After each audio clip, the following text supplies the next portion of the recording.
let's do just a little more Francis Bacon from the Novum Organon, the New Organon, the new way of understanding logic and knowledge and figuring out things and learning about the world. The better philosophy to replace Aristotle, according to Francis Bacon. I have here printed most or all of book one. And that's probably all I'll do in this series. And in this video, let's just do the next two aphorisms. There's a lot of aphorisms in book one. I think book one might be completely aphorisms, but I'm not going to promise you that without pausing the video to confirm. But I'm not going to pause the video to confirm that. I'm just going to read aphorisms 1 and 2. The unassisted hand and the understanding left to itself possess but little power. No, 2 and 3. Aphorisms 2 and 3. Effects are produced by the means of instruments and helps, which the understanding requires no less than the hand. And as instruments either promote or regulate the motion of the hand, so those that are applied to the mind prompt or protect the understanding. So our hand, that stands for the whole body. The hand and the body in general need tools to learn stuff. Think of a protractor in the study of geometry, or think of a microscope in a laboratory. These are tools we use for regulating or promoting the motion of the hand. A protractor or a ruler regulates the motion of the hand. You can't draw a straight line without a ruler. And the microscope promotes the motion of the hand, or more precisely, the motion of the eye. And that means we need these physical tools to learn about the world. But the mind also needs tools. Now, what sort of tool does the mind need? I think it just means ideas, actually.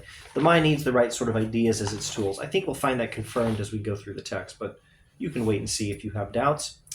I am no great Bacon scholar. I might make some mistakes in the series. Let's read aphorism 3. It's more important. Knowledge and human power are synonymous, since the ignorance of the cause frustrates the effect, for nature is subdued only by submission.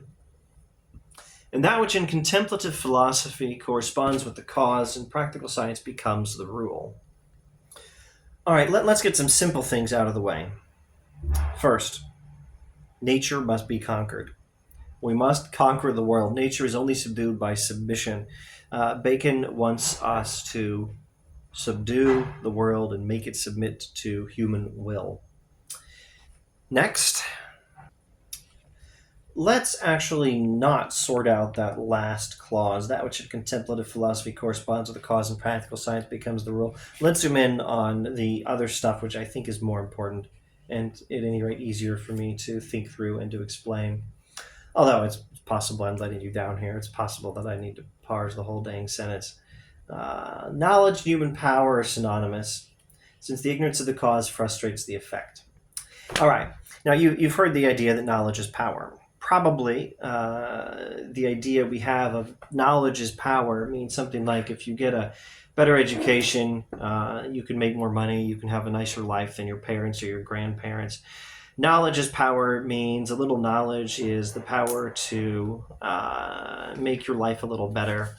Or a little closer to Bacon here, the power to make the world a better place. Knowledge is the power to make the world a better place. That's closer to what Bacon's talking about. And I don't think Bacon would have any objection to. Education is the path to a better life. Knowledge is power. I think that's consistent with Bacon's philosophy, but I don't think that's what he's saying. What he's saying is knowledge is the power to make the world a better place. And I'm still not sure that's exactly what he's saying. Let's point to one thing that I think is significant here and fits very nicely with Bacon's philosophy, although it's expressed more clearly in other philosophers like John Dewey, a later empiricist thinker. Knowledge and human power are synonymous. That means you don't have to just think in terms of knowledge giving us power. You can think of it in terms of power giving us knowledge. Think of a laboratory experiment with some chemicals. How can you understand what's going on with the chemicals, except as you have the power to manipulate them in the laboratory?